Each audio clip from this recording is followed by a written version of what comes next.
and welcome to Feelings Matter, brought to you by Mindful Appy. I have the full contingent of our guest roster with me today, and I want to jump right into this topic because I feel like it's timely, it's important, and it connects a whole lot of dots. And our topic generally today is empathy in the workplace.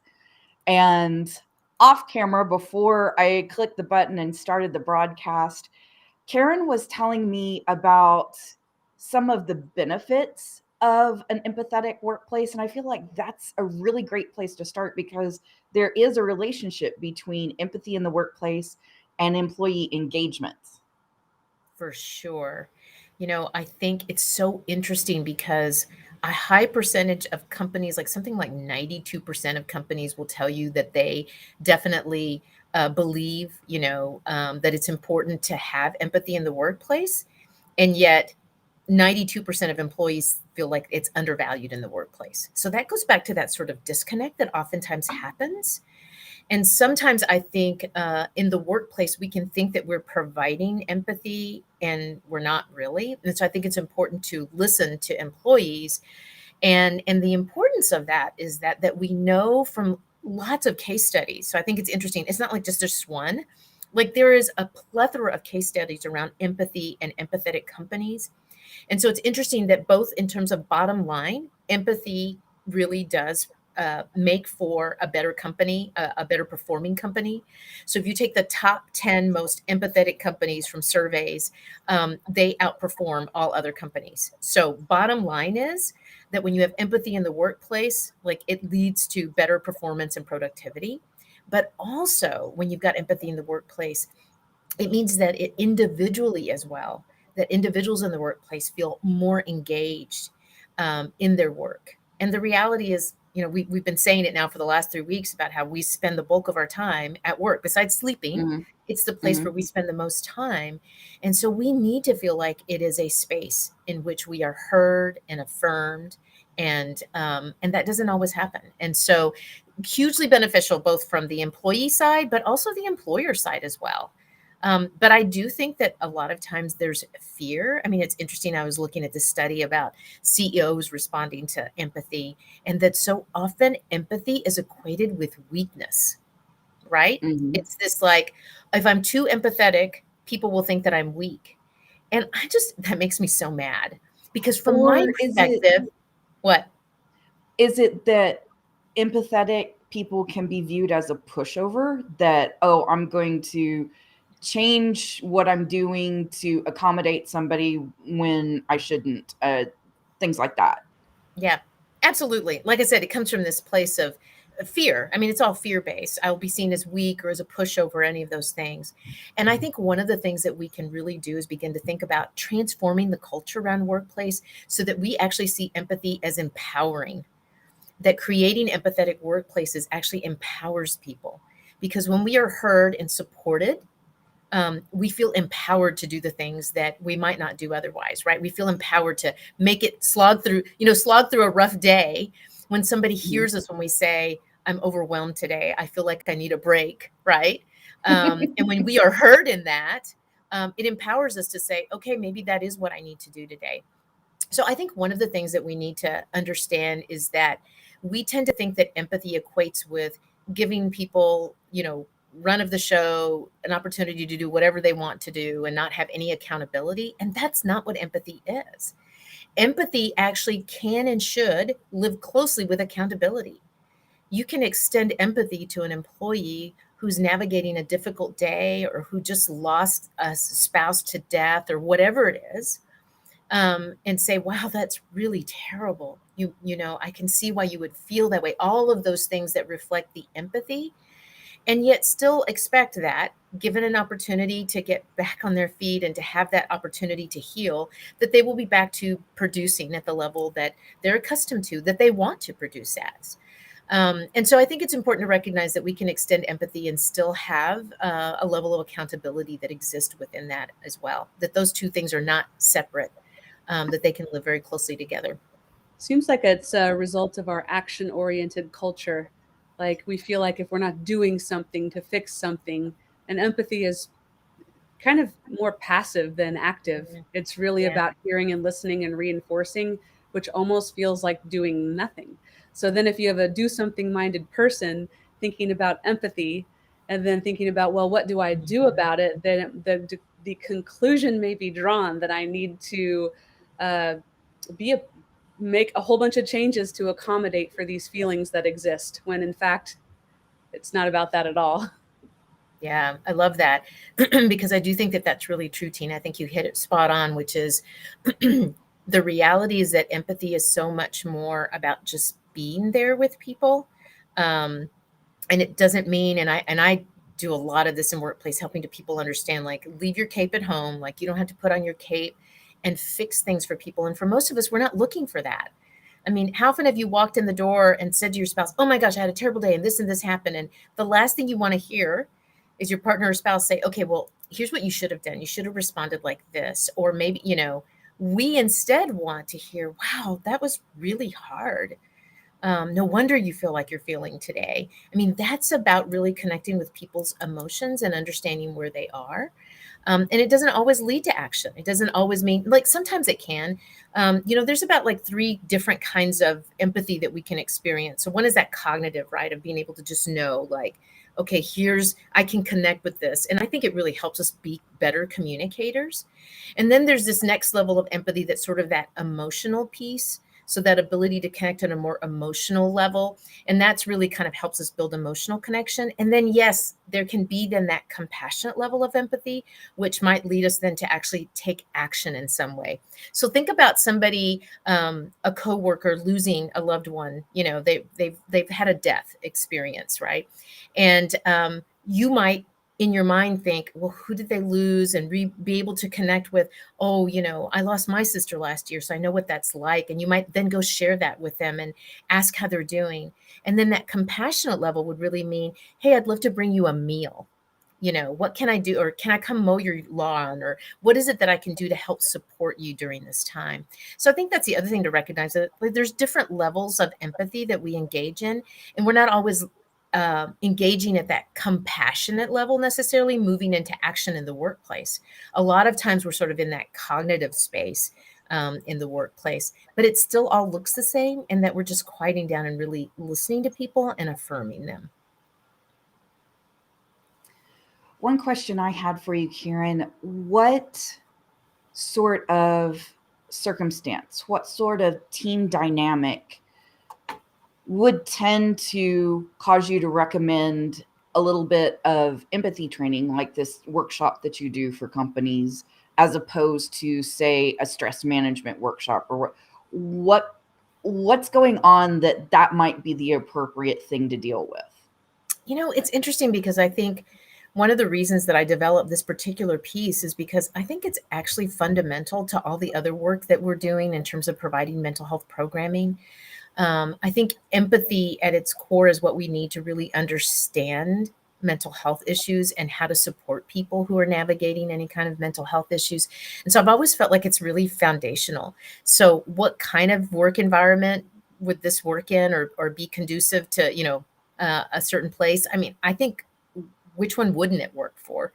The reality is, I think, going back to where I started about how we know that employees want empathy, and we know that companies that are actually very high on that scale of empathy or outperform. Like, the reality is, it points to any workplace being one that would really benefit from a little bit of empathy training. And I think critical to all this is understanding that part of what I do in the empathy training is really about helping people to remember what it is to be an active listener, because that's really at the core of empathy. Did we talk about this last time? I can't remember if we talked about it or not, but I was talking about my favorite scene from Inside Out. Did I mention this the last time about how talking about empathy, and I often tell people, like, if you've ever watched Inside Out, that Pixar movie where Mm-hmm. Bongo loses the Bongo, wagon, yeah. right? And how, happiness is like, hey, everything's okay, and really sadness just sits there next to Bongo. And it's that presence, that sort of listening without having to come up with solutions or, how to fix anything. And so I think that that's one of the things that we all benefit from being reminded of, myself included. And so that's one of the things that we really talk about is, what does it mean to be an active listener? And there are 4 things that I really point to that I've probably been guilty of all 4 of them. And so you may join me in this. I'm going to look to over here so I don't forget.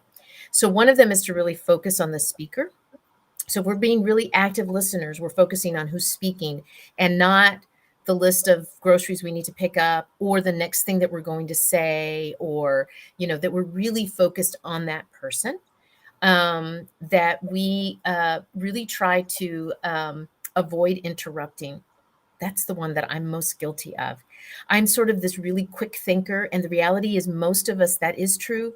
We talk at a pace that's slower than our brain's ability to process. So we're processing faster than the person who's speaking. So it's a common thing. In fact, just recently I did this session, and a number of people said, "Oh, I'm guilty of that, the interrupting piece."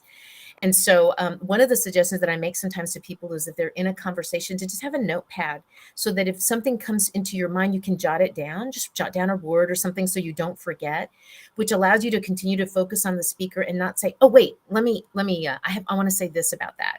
So really avoiding the interrupting, setting aside all judgment. Another one that's not easy for us. Like, literally, I think as human beings, we're sort of wired for that. And so it's difficult to just put aside judgment and really just listen. And then the last place is really to be showing interest in the conversation, which helps a lot of times. So that can be just things like, "Tell me more about that." Um, and asking questions, asking open-ended questions, so that it really invites the speaker to give you more information. So really creating the space for listening isn't easy. I was telling Michelle that one of the exercises that I do with teams is I have them just I give them like 4 ideas of things that they can talk about. And I send them off in pairs of 2, and they tell each other a story about something that just happened to them, a restaurant that they visited, a funny kid or pet story. And then I really challenge them to let that person tell their story for 5 to 7 minutes and really practice these skills. And then I have them come back and talk about, what was it like to have that sort of undivided attention for 5 to 7 minutes? And then what was it like to listen in that way, to be really attentive? And most people will talk about how challenging it was to really be attentive and not to, as I mentioned, many people interrupt. That's a common thing, to not interrupt, to really be curious. But then for the people that were being heard, the people that were telling their story, they said in the midst of that, it made them realize how often they don't feel like they're being heard, because they had this experience where somebody was really just laser focused in on them. So I think when we talk about where does empathy fit into the workplace, I would ask you the question, where doesn't it fit into our workplace? Where is there not some benefit to that?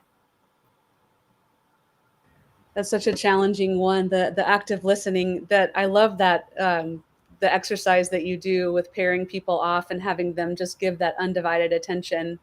And it probably, people come back and feel the difference, that they never get the opportunity to continuously elaborate on a story Mhm. for 5 to 7 minutes, and maybe even kind of find a place where they get stuck. I've done something similar in workshops where I pair people off, and I'll have a notepad with one person, the other person is the speaker, they have a problem they need to solve, any problem, and the note taker can only say, "Tell me more," or ask an open-ended kind of question, but they can't contribute, they can't problem solve, they can't share a story, and timing it for 5 minutes also. And then I have that person come back and then tell the rest of the room what that problem was, and then kind of how do you, even somebody, allowing somebody to talk through a problem and just asking open-ended questions can help them solve it without Mhm. you contributing anything.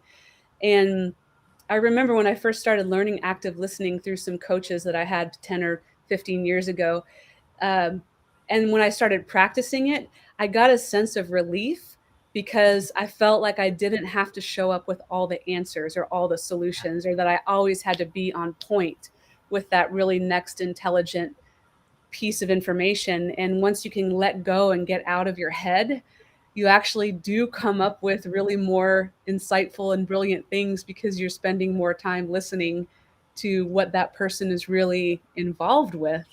And it can be relaxing and enjoyable, but also very difficult. Yeah. God, I love that. I love that.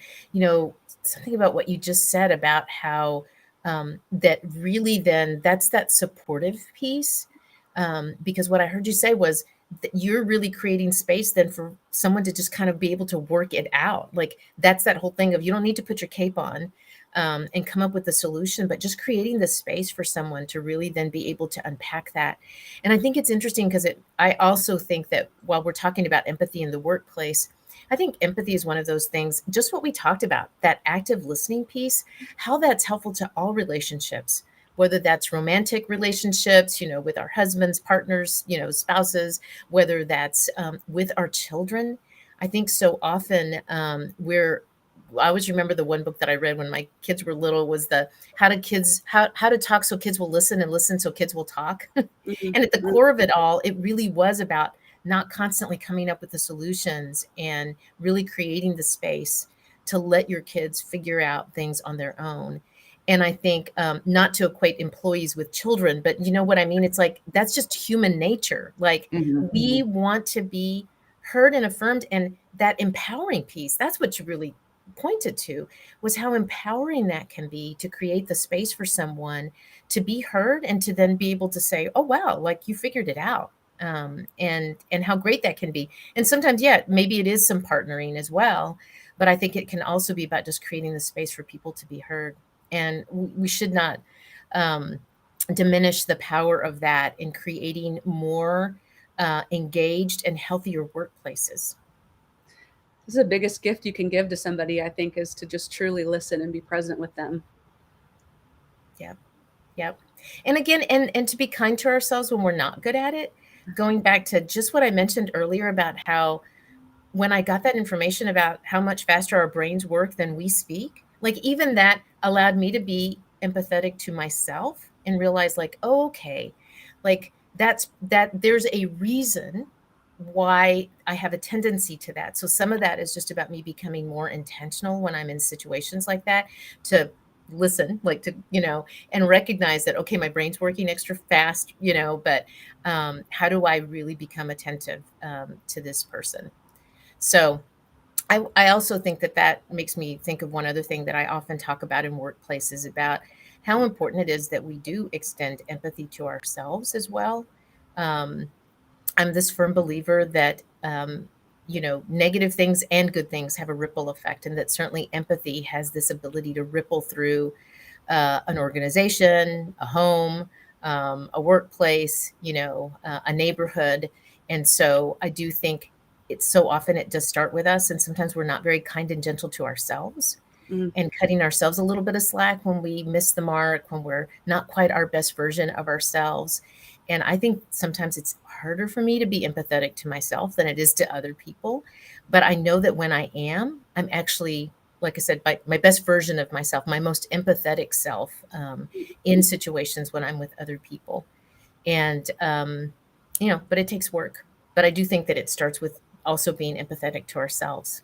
Do I you think find that that's a challenge? I think for me it is. I mean, Michelle, you may need to speak up today because I feel like this is a relevant topic in your world. How's Yeah, it it going? is. It is. I'm having a little bit of a rough day myself, and being able to extend some kindness and empathy to myself is key to, working through it, getting past it, moving forward, and not getting stuck in a rut of, anxiety or depression or exhaustion or overwhelm or any number of things going on.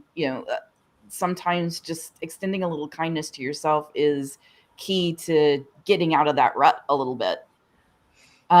Interesting that you should bring this up because one of the data pieces that Karen shared with us was a 2020 workplace study that said that 83% of employees would choose an employer with a strong culture of empathy over higher salary. And I wanted to bring up that statement because of the mention of culture, that employees would much rather work at a company where empathy is embedded in the culture than maybe a higher salary at someplace else. And I find that interesting because culture is seems to me in a lot of instances one or two steps removed from the practical aspect of empathy. In other words, that communication strategy. How do we practically on the daily demonstrate that empathy is a value if it's not a part of our normal day-to-day communication?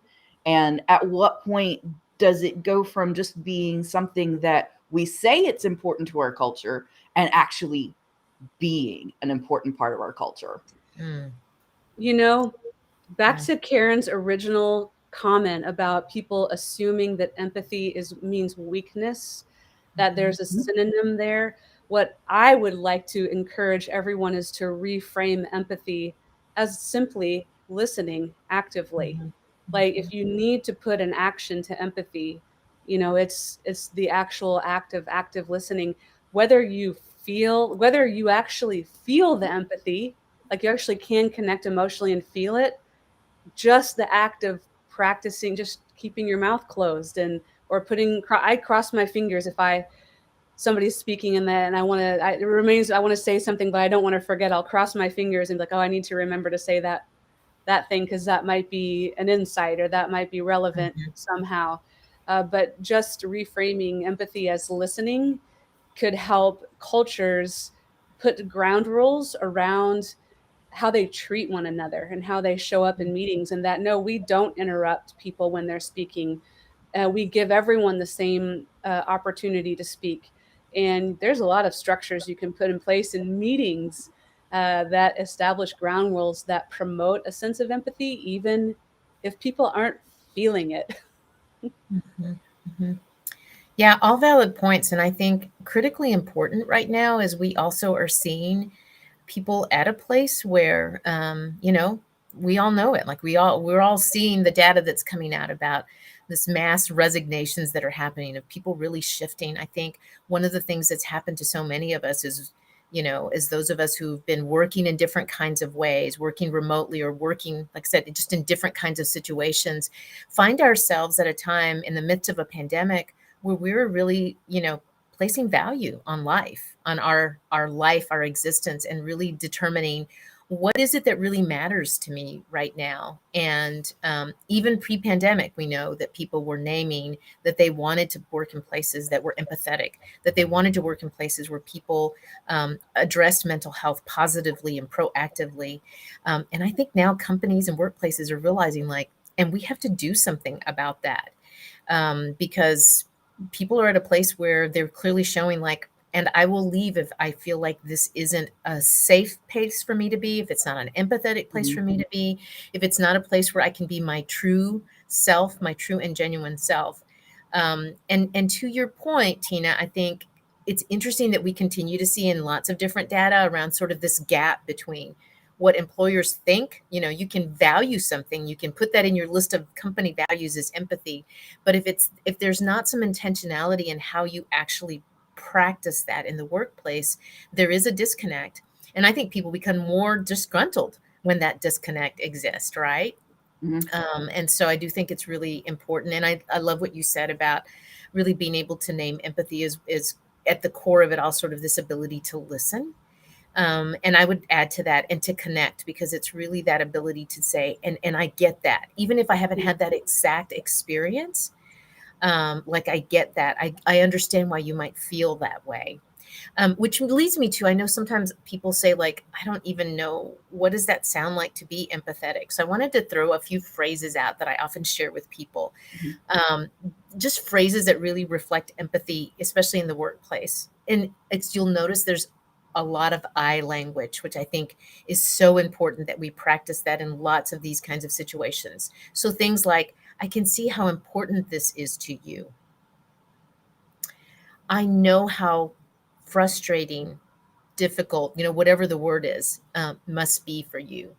I know this process, this system, this new technology, whatever it is that you're encountering, right, can be confusing. Um, I'm so sorry to see that you're in this situation. I'd like to see if I can help if I can. Tell me more about how I could do that. And I love that phrase a lot, that tell me more. Let's see if we can figure this out together. And then to your point, Tina, that's that time when you sort of listen. What's really going on? And I think that's important too. So often the things that are might be a situation where you might need to use empathy in the workplace. So you've got an employee who's really overwhelmed, discombobulated, or whatever. And so often that goes back to we can make assumptions about what we think is going on, but until we stop and listen, we don't know for sure. We're just humans. And so I think sometimes we get overwhelmed and frustrated at work when really it's because there's something happening at home. When really there's something else going on. We have a health issue going on that's really, distracting us and overwhelming us. And so until we stop and listen, we don't know what the actual causes are. So not making assumptions or, as I mentioned earlier, any judgments around this is, I think, really important. It's so hard in that transition from act like what I would say, not even, I would call it like self-centered listening. So Mm, like the contrast, self-centered listening is this person, you have a narrative going when the person in front of you is talking, and the narrative might be not only the list of things that you have to do, but I wonder why they're feeling that way. I wish they would stop crying. It really makes me uncomfortable when they cry. I don't mhm, know why they're so upset. I wish I could just ask them why they're so upset. They can explain. So you have this monologue going mhm, about a person when they are talking to you. That is a really like a self-centered listening. You're listening for what serves you. And then the practice, that mindfulness practice of like, oh wow, that's the narrative, that's the monologue. mhm. I'm going to stop listening to myself and listen to the person who's speaking in front of me is such a powerful, for lack of better words, transformation in how you interact with other people, and also very difficult to accomplish. Mm. Very true. Yeah.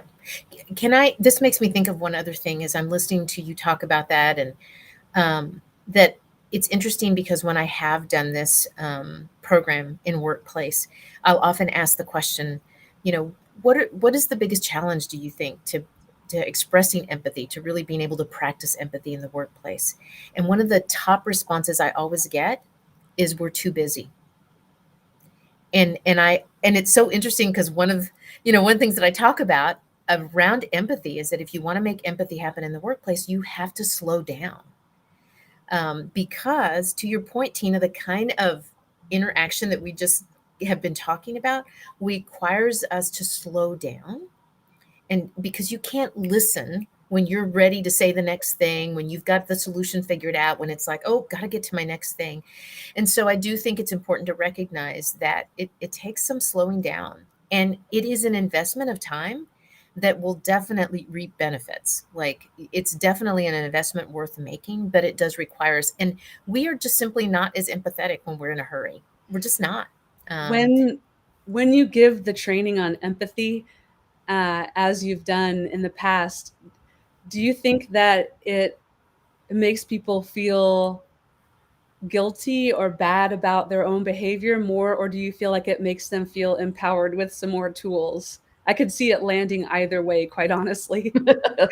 I, We've got some I think, data on that. yeah, yeah, I could totally see it working both ways. I mean, yes, empowering, but to your point, I think I was telling Michelle the last one where I was at, it was a group of communicators, and I thought, oh, and I thought, boy, they've got this figured out, this listening piece, and they all were able to name like they're not good listeners, and they talked about not being good listeners in the workplace. And so, on some level, I think it can sort of raise the reality, going back to that perception of, oh, you see yourself as an empathetic workplace. And then we start unpacking what it looks like, and you go, oh, maybe not. So, Mm. did you say you had some data, Michelle? As a matter of fact, Mhm. yes, we partnered up, about this time last year Mhm. on a workshop that you did, and we actually did get some interesting feedback and data. And part of what I want to draw people's attention to is that, yes, you can be empathetic and you can actually hold yourself accountable and your company, your team, your organization accountable to making sure that that does become a practice and not just empathy in name only.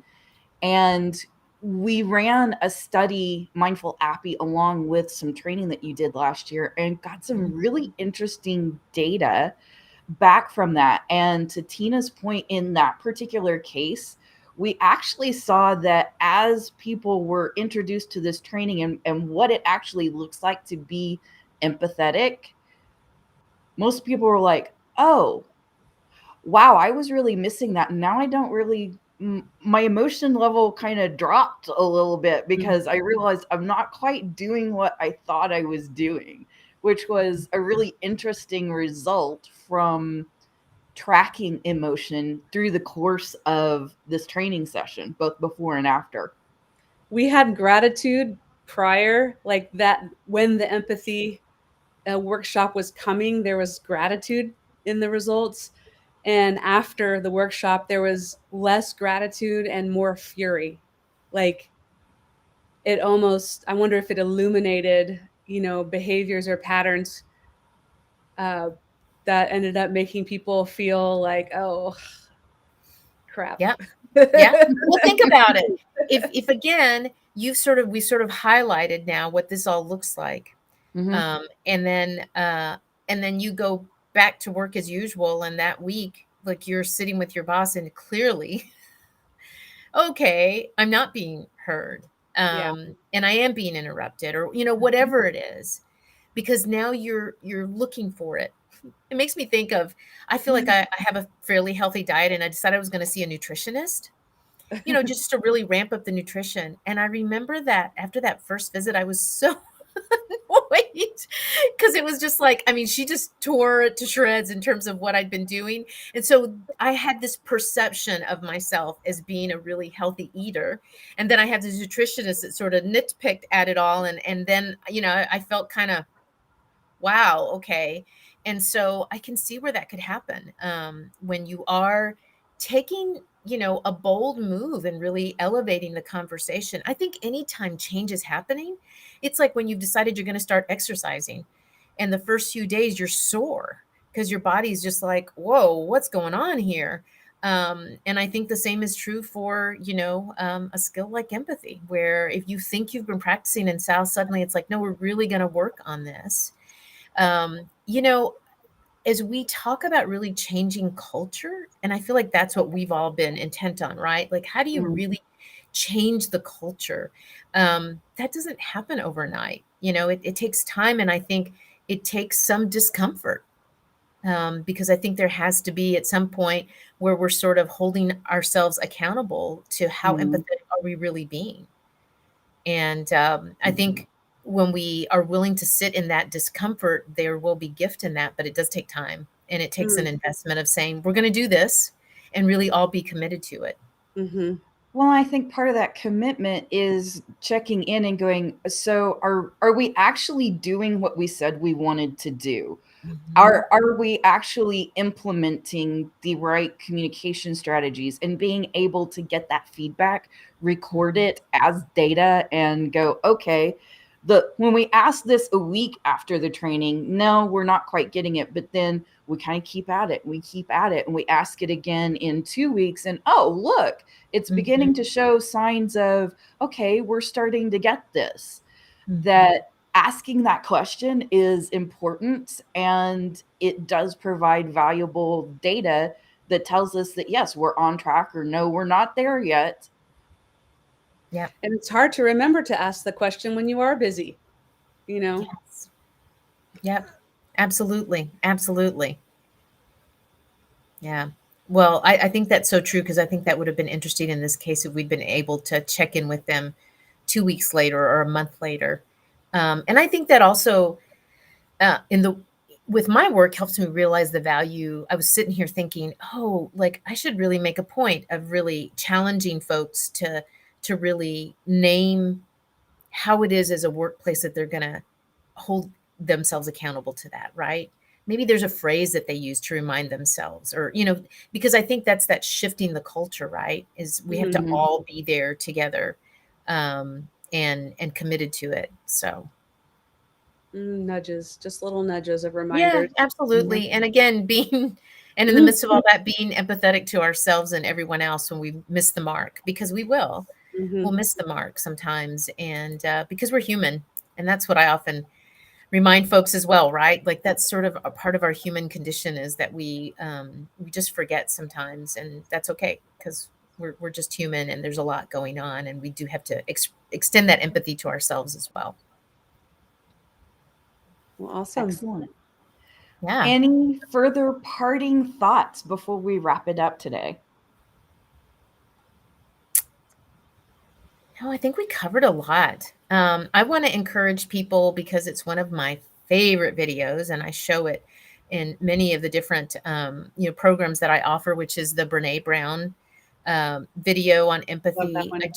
I love that. I mean, I just think so often most of us do confuse empathy and sympathy and what they look like. And I just think it's a fun, but also like, aha kind of little short clip. So I want to encourage people to look at that. You can just search for it. Yeah. I think it's on We'll YouTube, and put a it's link in like our Brene show Brown I empathy. I I just now There copied you and dropped the go. link. There you There's go. that. I love And that. So I want to encourage people to take a look at that. And then there's some really great videos out there as well, little short ones that talk about the piece that I mentioned around active listening. And of course, if you're interested, I'm happy to come into your workplace to do some work with you as well, because I do think that this is incredibly foundational work to everything else that we're doing in the workplace right now. And we know employees are asking for it. and we're happy to help leadership stay accountable to those tasks Yeah. Yeah. with To your point reminders. around the data, Yes. how do you know if change has happened if you're not Mhm. tracking the data? And that's so incredibly important. Otherwise, it's again, there's that disconnect if we're not checking in to see how things really are going. Thank you so much, Karen. Thank you. thank It was you. great to be here as always with you. And we really appreciate everything that NAMI Central Texas is doing. I have included a link in the comments leading people to the NAMI Central Texas workplace training. Right at the top of that page is the opportunity to request the empathy in the workplace training that Karen has been sharing with us today. So I highly encourage you to click that link and learn more about the workplace training available from NAMI Central Texas. And with that, I will thank everybody for spending some time with us and hope you have a great day. Thank you. Bye bye.